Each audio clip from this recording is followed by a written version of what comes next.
Sinuspindi na ni Pangulong Bongbong Marcos ang excise tax, pero para lang sa LPG at kerosene. Wala pang anunsyo kung ipatutupad din ito sa diesel at gasolina dahil marami pa umanong kailangang isaalang-alang. Sa gitna niya, nag-jumping jack at jogging pa ang Pangulo para muling igiit na mabuti ang kalusugan, sabay hamon sa mga nagsasabing may sakit siya.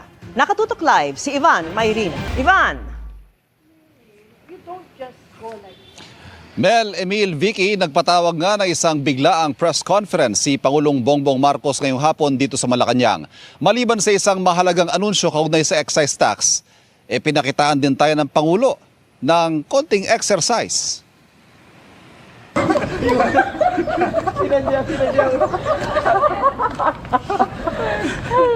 Nag-jumping jacks pa ang Pangulo ilang sandali bago pumasok sa briefing room para sa ipinatawag niyang biglaang press conference sa Malacanang. Bagay na inulit pa niya pagpasok sa briefing room na sinundan ng hamon sa mga nagsasabing may sakit siya. So this has been done today. And I challenge anyone who are saying that I am sick, that they come and exercise with me. We will see who is stronger. You come to the gym with me. Tingnan natin kung sino mas malakas magbuhat ng weight. Yung mga taong yan na nagsabi sa inyo na may sakit ako, na baldado na ako, ha? Ngayon alam ninyo, puro sinungaling ng mga yan. Kaya't lahat ng sasabihin ng mga yan, kasinungalingan. Kaya't huwag nyo nang paniwalaan kung sino man yung mga yun. Now you know who the liars are and who is telling the truth. Ginawa ito ng Pangulo kasunod ang pagkalat ng mga post sa social media nitong nakaraang linggo na may malubha siyang sakit. Katunayan matapos daw magkaroon ng diverticulitis nitong Enero, tuloy-tuloy na raw ang pagbuti ng kanyang kalusugan at hindi na raw muling na-ospital mula noon. Tuloy-tuloy na rin daw ang kanyang exercise pero may iniinom lang na maintenance. I have, two. One for gout, which is lopurinol. Mga nasa lahi namin mga Ilocano magka-gout eh. And the other is for high blood pressure, for hypertension.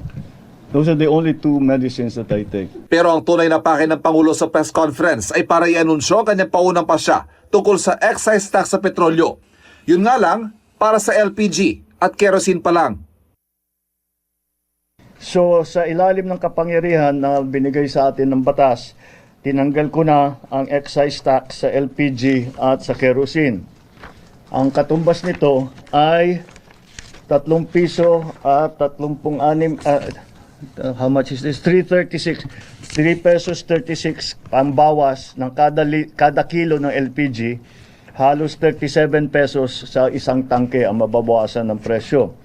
At 565 pesos 60 centavos kada litro ng kerosene. Ibig sabihin, mas mababa ang gastos at sa pagluluto at sa araw-araw na pangangailangan ng bawat pamilya. Pero wala pang anunsyo kung magkakaroon din ng pagbawas o pagsuspindi sa excise tax sa diesel at gasolina. Pag-uusapan daw muli ito bukas ng Unified Package for Livelihoods, Industry, Food and Transport o UPLIFT Committee. Marami raw kasi kailangan isaalang-alang sa mga desisyong pagbabawas sa buwis sa petrolyo. Tulad na lang ng mga panawagang tanggalin ang value-added tax o VAT na 12% sa umiiral ng presyo ng petrolyo. Lahat daw ng mga ito, masusi pinag-aaralan.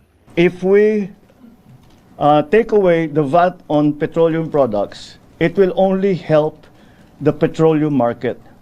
What we need is funding to help the entire society. Hindi pwedeng yun lang, titignan lang natin is the petroleum. Kasi sinasabi ng mga tao, bakit puro transport workers lang ang tinutulungan nyo? Paano kami? Bakit the other? We also have to take care of the other sectors. So with the additional funding that we will get from the VAT collections, yun ang gagamitin ngayon natin to provide. That fund will not exist if we remove the VAT on petroleum products alone. Tuloy ang pagsiguro ng Pangulo na sapat ang supply ng pagkain at produktong petrolyo, kasabay ng pagsabing patuloy ang pagharap ng pamamaraan para mapagaan ang bigat ng krisis sa langis ng pinagdaraanan ng bansa. Kaya nga raw niya ipinakitang malakas at malusog siya para hindi na dumagdag pa sa alalahanin ng bayan. At kasunod niyan, nag-jogging pa ang Pangulo, papasok sa kanyang opisina.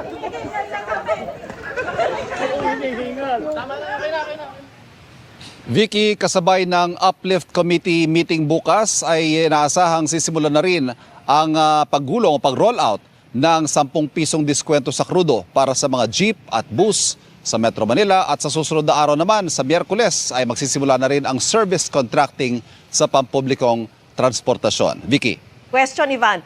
Ano pa raw ba yung mga isinasaalang-alang pa bago magpasya ang Pangulo kung tatanggalin o yung babawasan ng excise tax sa diesel at gasolina?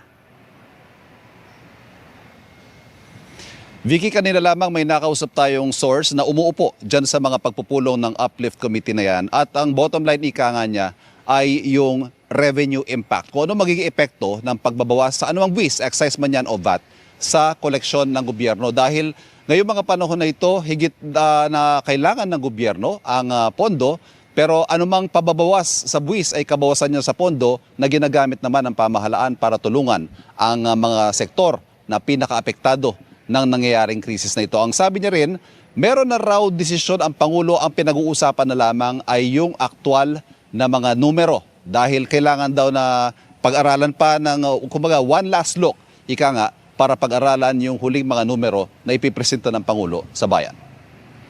Okay, maraming salamat sa iyo, Ivan. Mayrina.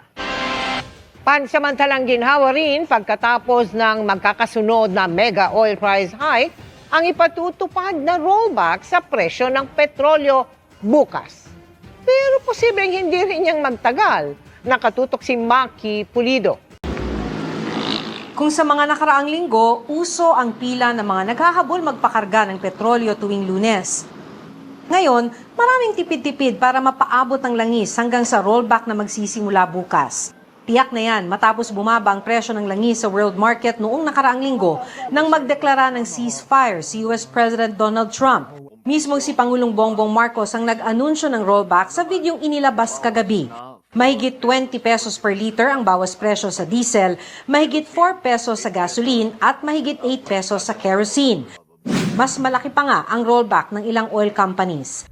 Pero meron ding 10 to 13 pesos lang ang projection tulad ng Insular Oil na nagsusupply ng langis sa ilang independent gasoline stations. Yung mga companies kasi, of course, they have their own computation, depende sa purchase period nila at saka sa negotiation nila with their suppliers. Maliit din ang rollback kumpara sa suma total ng iminahal ng langis simula nang magkagera sa Iran. Sa diesel halimbawa na ginagamit ng mga jeepney, nasa 48 pesos hanggang mahigit 65 lang ang kada litro ng diesel bago magkagera.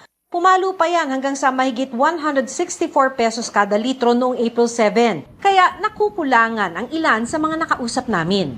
Hindi masaya po kasi parang ganun din naman.